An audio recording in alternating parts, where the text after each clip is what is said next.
course, it is your boy B New. I'm coming at you live after the game. Of course, tonight the Los Angeles Lakers taking on the Denver Nuggets. And just as I talked about earlier in today's show, I said that the Los Angeles Lakers would probably go down in game one, even though I have the Lakers winning this in 6 games. However, the Lakers did put forth a valiant effort, but they just fell short. They came out very flat-footed in the opening quarter, and as a result, they were just never able to get back into the game. And one of the things that I mentioned on this morning's show is that the altitude of Denver, Colorado, is going to take a lot for the Lakers to get used to, just because we all know that Denver, Colorado, and Salt Lake City, Utah are 2 of the hardest places to play in the NBA because of that altitude and that thin air atmosphere. Now, by no means are we making any excuses for the Los Angeles Lakers at all. But like I said, man, what's going on with you, Chris? Salute to you, my brother. But, you know, like I said earlier in today's show, that I did pick the Lakers to win in 6 games. But if you go back and look at the show today, I did say that the Los Angeles Lakers would fall short tonight. Man, what's going on with you, man? Hey, man, it's all good. We all live in here. We're going to talk about everything that needs to be done. I saw a lot of great things out of the Lakers, which we're about to get into that in just a moment. But first and foremost, let's just see how the Lakers got into the situation that they got into. And the way they did was because I don't know why before the game, and I saw the news, and immediately as I saw it, they said that as soon as I saw it, they said that we're going to start a 3-guard lineup. And the first thing I thought was, okay, why are we starting Dennis Schroeder, D'Angelo Russell, and Austin Reeves? What's going on with your Tron? Man, I'm just sitting up here saying this, man. You start 3 guards against a team that has a lot more length than that particular starting lineup. Now, we all know in game 6 against the Nuggets, against the Golden State Warriors, we know that lineup worked perfectly because you had smaller guards who could chase through the multiple screens that Golden State was running. However, what the Lakers did was they made a very key adjustment in the second half. Exactly. And Victor Jokić just made the point even more clear. He said Rui Hachimura to start ahead of D'Lo moving forward. I don't think that will happen. I don't think D'Lo is going to lose his starting spot, but he did not play in the entirety of the 4th quarter tonight, and that may be a sign of telltale things to come. We're going to get into that in just a minute too, but definitely for sure, Rui Hachimura needs to be inserted into that starting lineup, because what became very evident throughout the course of the second half, see, they started with that 3-guard lineup, but then they came and did it again at the start of the 3rd quarter. And I think the Lakers were down by 18 at half. I think they were down 18 at half. And, you know, Paul Elect said this is not the same Nuggets people. We would expect Paul to have this type of reaction after one game.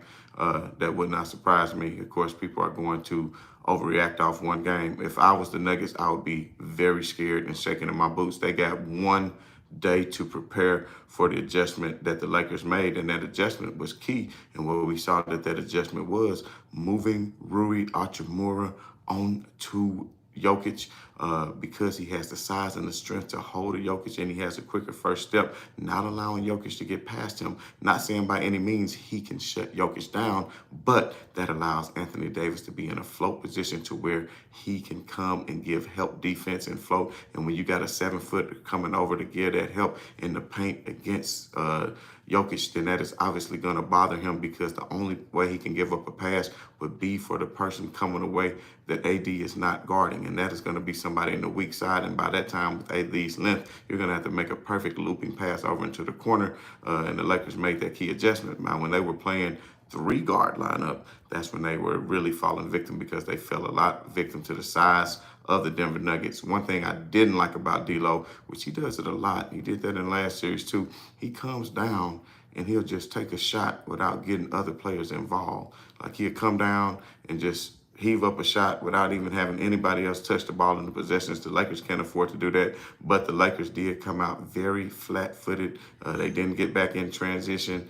They didn't get back, and get matched up well in transitions. A lot of times, the oldest man on the court was the quickest man back down there. Yep. Yep, what you said is no joke. That altitude is no joke. Anybody who has played there can attest to it. I said it in today's show that I felt like the Lakers would probably lose this opening game. I said that Denver would come out quick. My boy, yes sir, Rico Lewis, man. We appreciate you, baby. He finally came out of hiding, man. Rico Lewis, brother, man, we appreciate you. We starting to wonder about you on the last show. Man, hey, I'm going to put it up between you and Paul. And matter of fact, what I'm going to do is I'm going to have a contest between you and Paul. And whichever one of y'all is the biggest haters, I'm going to let y'all come on out to downtown Figueroa Street with me in downtown Los Angeles. And we're going to have a parade and celebrate the Lakers as they hoist this other championship. You understand me? Omar say Lakers in 7. Nope, Lakers in 6, baby. Don't lose the faith. The Lakers will steal the next game. The Lakers will steal the next game. Trust what I'm telling you. That switch up with Rui Hachimura coming to guard Jokić and the switch on the pick and roll with AD made that a perfect adjustment. So we're going to see what Mike Malone can come up with, because he is going to have to come up with something to counteract that move. And what I couldn't understand is on a lot of those plays, now the Denver Nuggets do this very well as far as the give handoff when they give the ball to Jamal Murray and he comes around Jokić. Jokić sheds very good screens. But the thing about it, D'Angelo Russell is not that guy as far as being able to chase and keep up with Jamal Murray. So I would like to see Austin Reeves get more in that matchup, and or Dennis Schroeder, which means that D'Lo minutes would really go down some. Unless D'Lo can come out and get hot and show and prove and earn his expected contract that he wants to get in the offseason, then I wouldn't really trust him. You know, he started to get a short leash in the Memphis series. I don't know if you all remember in the Memphis series, I think he had a really bad game and didn't really play well. And the next thing you know, he came out and started really proving himself. I can't remember if it was the time when Kyrie was over there on the bench or what, but he really showed up and showed out. So that's the type of game you're going to need for D'Angelo Russell as well. I don't think he'll get too down on himself. I think he's the type player when challenged who will answer back. But one thing for sure and two things for certain is they definitely need to insert Rui Hachimura into the starting lineup. Vanderbilt minutes is just waning more and more because he's too much of a liability on the offensive end. Man, you know, Jared Vanderbilt, he has the capability to hit three-point shots, but that's not something you want to overly depend on, because when he is on the floor, trust and believe that they're going to have people like Otto Porter and other players like Aaron Gordon floating off of him and coming from that help side and leaving him more wide open. Now, on some plays, I will say Anthony Davis left Jeff Green way too open on the play when he was cheating down on the middle. So he has to make sure that's one of the things they have to shore up. But for the Lakers to bend down so much, for them to get back into the game the way they did, then, you know, I'm telling you right now, that is a lot of hope for the Lakers, because they found something in that second half and their offense finally showed up, because they came out very flat-footed on the offensive end of the floor. And if you take a good look at it, when the Lakers started the game, they shot a very poor percentage. But if you look at the second half, the Lakers shot 68% from the second half. They still had a chance to win the game. Man, you had LeBron, who missed a couple of free throws down the stretch. Then he had a real close layup that just went in and out. AD got the rebound, but he couldn't quite get it up. He tried to put it back in midair. I wish he would have gathered it and landed and tried to reassert himself. He probably would have had a chance to go to the free throw line or even convert get one on the road, and they good. Exactly, 45 Black. Tell them again. Say it loud for the people in the back, 45 Black. Say it loud for the people in the back. You understand me? A lot of people think that all of a sudden that this series is over because of one game. I mean, I'm telling you right now, they came up, they did what they had to do. They protected home court. Nobody is worried right now. Austin Reeves had a hell of a game. You got to give it up to Austin Reeves. 7 out of 14, 50%. Austin Reeves made all of his free throws, 5 out of 9 from three-point range, which was extraordinary. Austin Reeves, I think, is going to have a hell of a series, because he doesn't have, Austin Reeves doesn't no longer have to chase somebody like a Klay Thompson around. You understand me? And then, of course, LeBron James, 39 minutes tonight in that high altitude, 9 out of 16, a great percentage. You know, he had 12 rebounds, 9 assists, a great game from LeBron. And then people want to say Anthony Davis, man. Anthony Davis got outplayed by Jokić. I mean, technically, you could say he did, but think about this for just 1 second. Denver barely won the game. if you take away that three-pointer that Jokić made over AD at the end, which was a phenomenal shot, I'm not taking anything away from him. And I was yelling at AD to get out and put a body onto him because you knew he had to take a three. It's only 3 seconds on the clock. So get out and put a body on him. But I understand not wanting to foul. You closed out, you put a hand in his face, you played really great defense. But it was just Jokić night. And it was a lot of their nights tonight. I mean, Jamal Murray was having hell of a shots, but you can see when the game is close, all those shots don't fall like that for them. So like when you were ahead by 18, 19, you hitting threes, it's nothing because there's no pressure. KCP, he made a really great play down the end.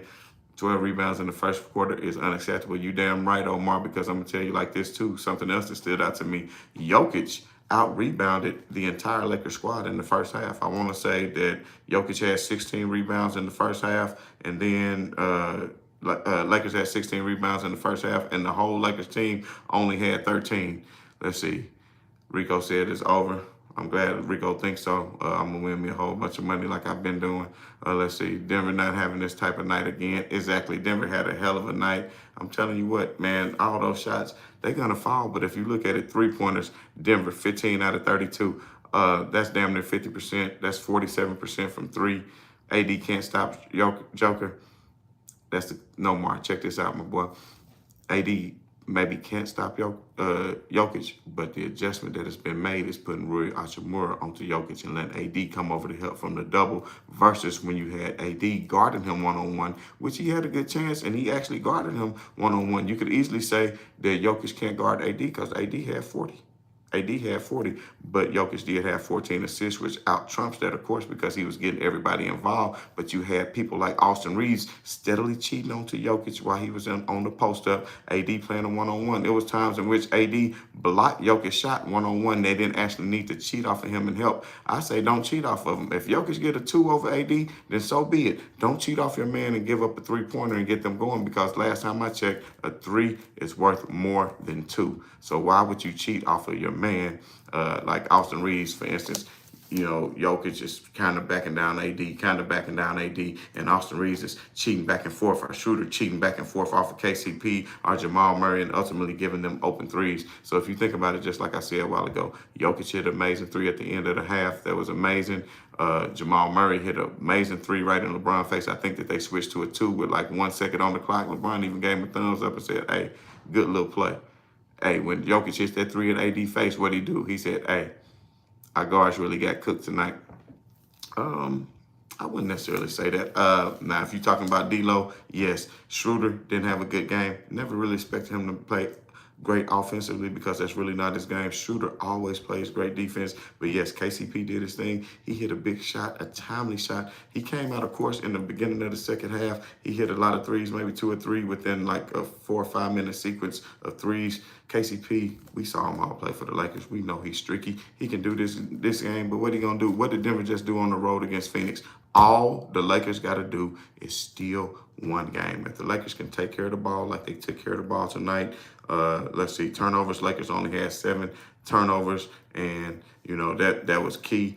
If you look at points in the paint, Denver had 50, Lakers had 48. So it really wasn't a big difference if you look at points in the paint. The thing was, like my guy, I think Omar said earlier, is the rebounding. You was given, especially early on, because you was getting AD playing Jokić straight up, and then you had weak side people that was coming over to help who was getting rebounds because Anthony Davis had to come over and get Jokić, say Jokić missing. Now they cleaning it up. Instead of the Lakers all team and gang rebounding, they just standing around playing a little bit flat-footed. Sometimes the Lakers, what they do is they don't play as hard as they can until they're back against the wall. They knew in the Memphis series they had to win game 1. They knew in Golden State series they had to win the game 1. But it seemed like tonight they came out thinking, well, we don't got to win game 1. Even Austin Reeves said in the post-game presser, if you look in the post-game presser, the difference in the second half was playing harder. Now, I agree with half of that, but another half of it was making that adjustment. Like I said, the adjustment of Rui Hachimura on to Jokić is a big deal because Jokić, Archer Moore has a very high center of gravity, and he has strength. He is not going to let Jokić back him down and bully him, and he has height, so he's not going to just allow him to easily shoot over him. So now you've inserted somebody who can actually maybe not play him one-on-one, because eventually Jokić will win that matchup, but it's not going to be something he can do quickly because he's not going to be able to get past him. You understand what I'm saying? So with that being said, when they switch, if they do switch, you can switch AD on them, and Rui Hachimura can still take care of his defender and vice versa. So if you think about it like this, when he comes over to help, when AD comes over to help, how many times at the end of the fourth quarter did that bother Jokić? You could see time in and time out. Jokić even had a turnover. He threw it out of bounds. Jokić even couldn't get it over into the corner to the weak side, who was wanting to come from help, because of that adjustment that the Lakers have made. So if Darvin Ham is smart and he really wants to win, then what I think, let's see, Rui got the check, and Vando needs to try to guard. Vando is starting to play himself out of the series. I got faith in Vando, but I think Darvin Ham is messing with Vando confidence. Actually, they don't really need Vando as much, because what he could do to Ja and what he can do is not necessarily what he can do to Jamal Murray, because Jamal Murray isn't a player who runs off just a ton of screens. He does get screens, but he can get a lot of isolation and get action. Plus, I think Vando could take a shot at him, but because Dennis Schroeder has proved himself so much, I think Dennis Schroeder is going to continue to get that matchup. But at the end of the day, like you said, no overhelping. They keep overhelping, then people stunt down and they pass the ball right to him, because Jokić has eyes in the back of his head. But I'm telling y'all, trust what I'm telling you. The adjustment of Rui Hachimura into the game, guarding Jokić, was the key. And by Rui Hachimura guarding Jokić, it really changed the whole dynamic and the flow of the game. And you could really see, I think in the second half, in the fourth quarter, the Denver Nuggets only scored 26 points. So you can see the Lakers outscored them 34-26. Man, Austin Reeves had a hell of a fourth quarter. Shouts out to Austin Reeves again. Like I said, 11 points in the fourth quarter by Austin Reeves. I wish instead of LeBron taking that last three that he took, I know it was an open shot, but I think Austin Reeves could have, LeBron could have maybe set Austin up for that shot. And then, of course, we know the play when the Lakers actually could have cut it down, and there was a loose ball and a scramble for it on the floor, and Otto Porter gets the ball, and ultimately they throw it up ahead and get the oop to Aaron Gordon. That kind of pushed it back up to 6 when it could have been 2. Like I said, it was times down the stretch where the Lakers easily could have won this game. Denver was lucky to hold on. Now, I'm pretty sure, let's just see, they are going to start Rui Hachimura in the next game, which is going to be key, because where Darvin Ham fell off was starting the 3 guards. You cannot play against them. And that's how the Lakers beat up on Golden State, because it was length versus smaller in speed, and they eventually won and pounded them. So now, Lonnie Walker on Bruce Brown Jr., I think Lonnie Walker did a decent job. And yes, I think that would be excellent, a matchup that Lonnie Walker could take advantage of. And I don't think Bruce Brown is going to have that game like that as he did in game 2. He kind of came in and caught the Lakers slipping and being flat-footed. And Bruce Brown, you could say he was a problem, but what was his plus minus? Let's take a look. Bruce Brown was a -5 tonight when he was on the floor. He played 24 minutes. He came in, he did a little something, but, at the end of the day, I'm going to tell you straight up like this. It's going to be a problem for the Denver Nuggets next game. It's only one day off. The Lakers, of course, everybody going to come prepared, but tomorrow's going to be all about more breaking down and dissecting film. And Mike Malone is really going to have to find something where they can implement that is going to be able they have to implement something that is going to be able to stop what Rui Hachimura is doing to allow Anthony Davis to float, because you weren't doing that with Vando on the weak side, but that's something you can do because of the switching. And, of course, the Lakers, I didn't like what they were doing at first. I think the Lakers actually should play a little bit more switch on pick and roll on the Denver Nuggets because a lot of times they was just dropping. And when they was dropping, you had Dennis Schroeder trying to shoot the gap, and he just couldn't quite make it because Jokić is so good. Then making think Jokić is better than my favorite player. Man, I'm going to tell y'all what, Jokić is a hell of a player. He might should have won 3 MVPs in a row. He goes out and he does dissect lineups. But let's see what he can do on this adjustment, because I think this adjustment that the Lakers are making, allowing for the help to come, and imagine Anthony Davis as a help defender to Jokić. That is damn near genius by Darvin Ham. I think that is something that's going to change the complexion of the series, unless, of course, Denver combats that. And right now, I don't know what they could really do to be able to combat that as far as pick and roll situations are concerned. And another thing, for the life of me, I could not understand why we did not see more Anthony Davis, LeBron James pick and roll, in which LeBron James was the ball handler and trying to get some action like that. And my confident hand will insert Rui. He loves small guards. I think if he wants to win the series, I'm very confident that he will. I know Darvin Ham does have a lot of times where he falls in love with something and just sticks to it. But as we saw last series against Golden State, he made adjustments from game to game, and that's why he made that adjustment the very last game and inserted 3 guards. At first, he was putting a lot more Rui Hachimura, but in the last series, Rui Hachimura was getting caught up in mismatch on multiple screens. Klay Thompson was getting wide open and was hitting hella threes, and the next thing you know, tell them Jeezy for much love to these haters, man. Right on to the real. I'm telling y'all straight up right now, no need to be worried. This is a series. This is a long series. This is not something that's just going to be won overnight. And I said the Lakers in 6. I said, go back and watch the show from earlier today. If you don't have nothing to do, if you up late, because you know your boy going to be going to bed, because I got to get to work in the morning. But one thing I do got to tell you all, earlier in today's show, I said that the Denver Nuggets were going to win this game. I wasn't particularly worried. And guess what? I made a lot of money tonight because guess what? They disrespected the Lakers. And at the start of the game, gave them Lakers plus 6.5. Appreciate that little half a point because that made me some money. I took the Lakers plus 6.5. During the game, they disrespected the Lakers. Gave the Lakers plus 13, plus 17, plus 16 at times when they was down by 20. So I just said, let me keep breaking it in because if I know one thing for damn certain, the Los Angeles Lakers is not going to fold like a wet paper sack. They always going to give it their best and fight down to the very end. And that's exactly what they did. And they should have actually had this game. But like I said, the in and out layup by LeBron at the end, the couple of missed free throws by LeBron at the end, the scramble for the ball by Otto Porter saving it to go ahead up to the oop to Gordon. I mean, it was several things like that. The turnover by LeBron at the end. I mean, LeBron didn't play particularly well down the stretch, but LeBron had a phenomenal game. If you look at what LeBron did, 9 out of 16, 56%, 12 rebounds and 9 assists. He was 1 assist short of a triple-dub his damn self, even though he was a -6 on the floor. But a lot of that was in that 3-guard lineup to start the game. So we know that that will not be the case the next time because I'm confident that Rui Hachimura will start the game, but I'm thinking D'Lo will probably start the game still, but you'll see a lot more shooter if D'Lo doesn't perform. So I'm thinking second game, you're going to see a lineup of D'Angelo Russell, Austin Reeves, LeBron James, Rui Hachimura, and Anthony Davis. That way you can do a lot more switching in the pick and roll. They don't run a whole lot of screens, so Rui has to chase and get downhill and get left behind.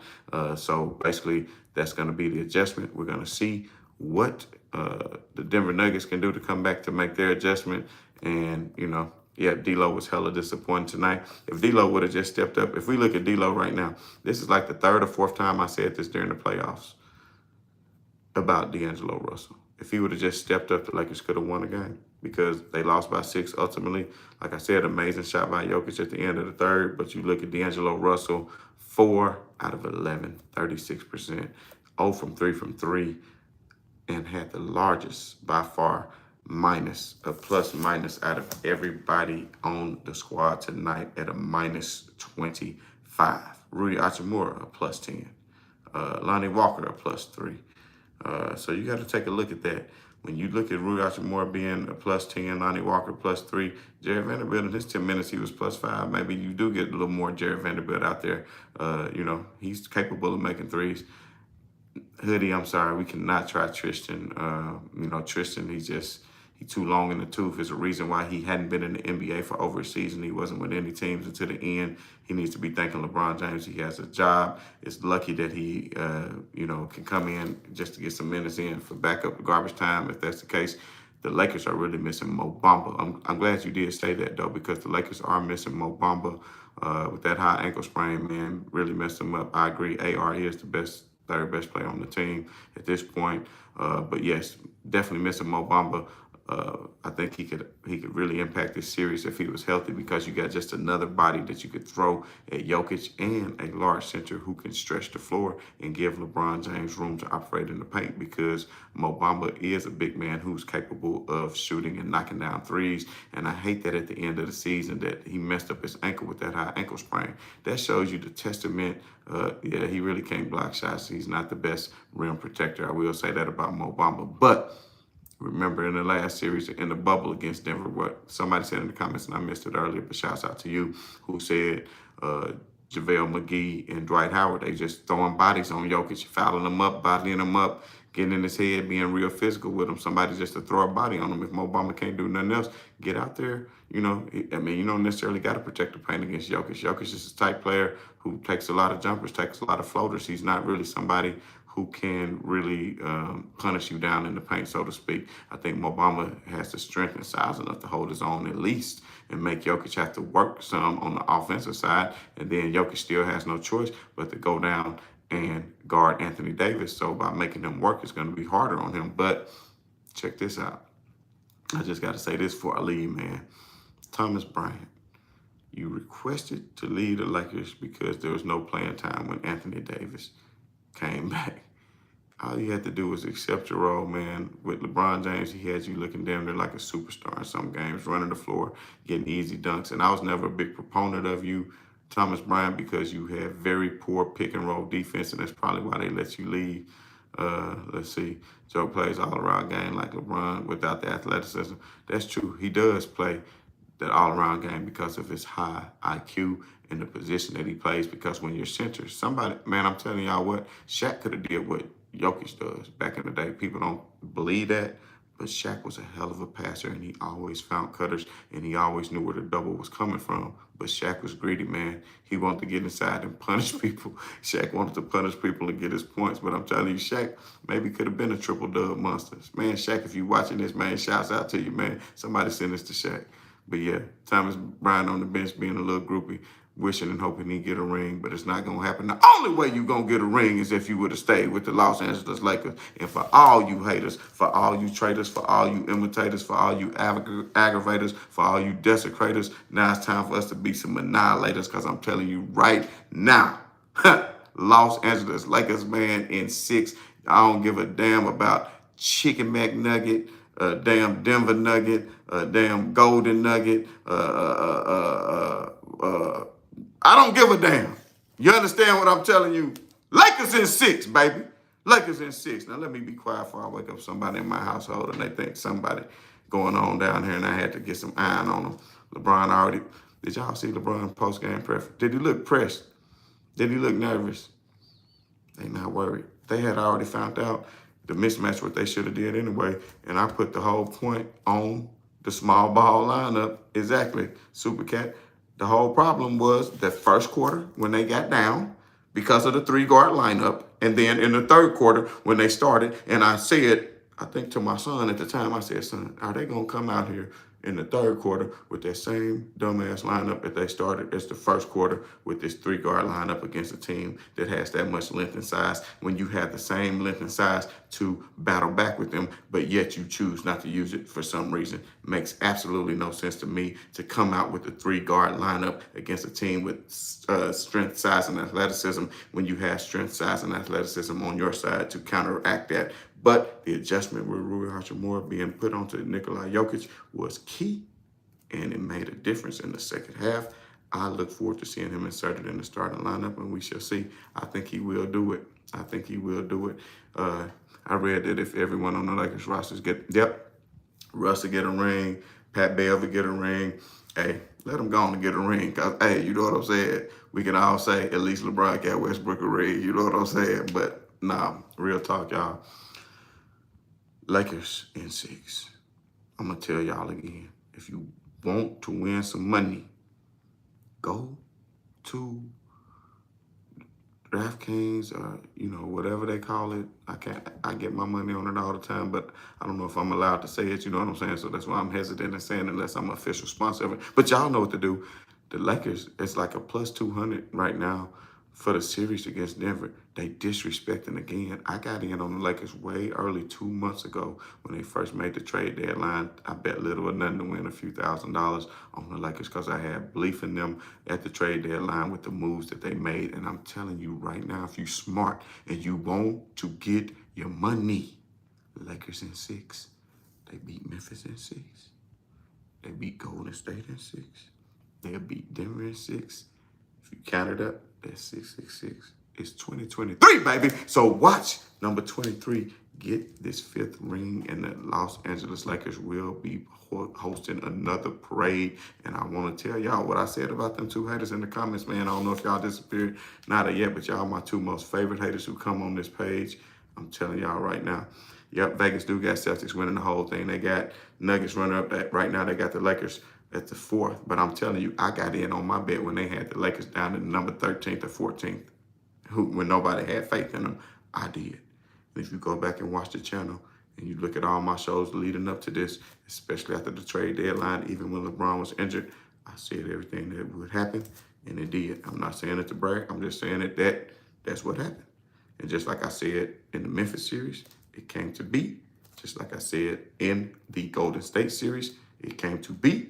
And just like I said today, earlier in today's show, that the Nuggets will win game 1 because of, for one, the elevation in Denver, the high altitude, the Lakers still coming down from the high of having beaten Golden State, the Denver Nuggets coming out amped up, the crowd getting into it.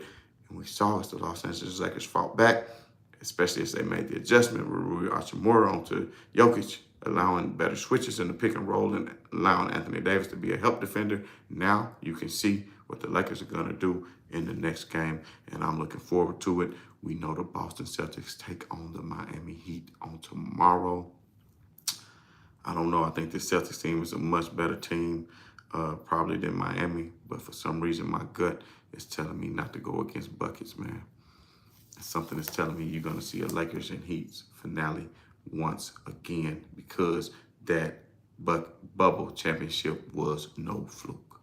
But at the end of the day, the Los Angeles Lakers, I still feel, had a better team overall when you have an Anthony Davis and LeBron James. I know Jokić is what he is. Jamal Murray, man, had a hell of a game, proved what he can do. KCP, he's a great defender. He proved what he can do. But at the end of the day, Austin Reeves still went out there and shot hella good. 23 points. Austin Reeves, 5 out of 9. And 5 out of 9 from 3.7 out of 14 from the floor. He did his thing.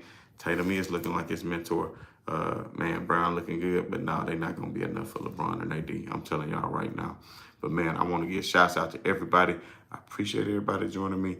I might get a chance maybe at some point tomorrow. I'm going to try to get a breakdown of the game, go back and watch a little bit of film on it to see what other things I can find to come back tomorrow and have a full post-game analysis on any adjustments that I think the Lakers need to make, if any, because they made the key adjustment with Hachimura, but to see what Denver may do to compound that, just to counter-react that and see.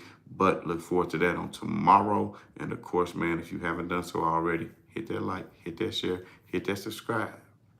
And as always, this is your boy B New. I'm saying right on to the real, and much love to these haters.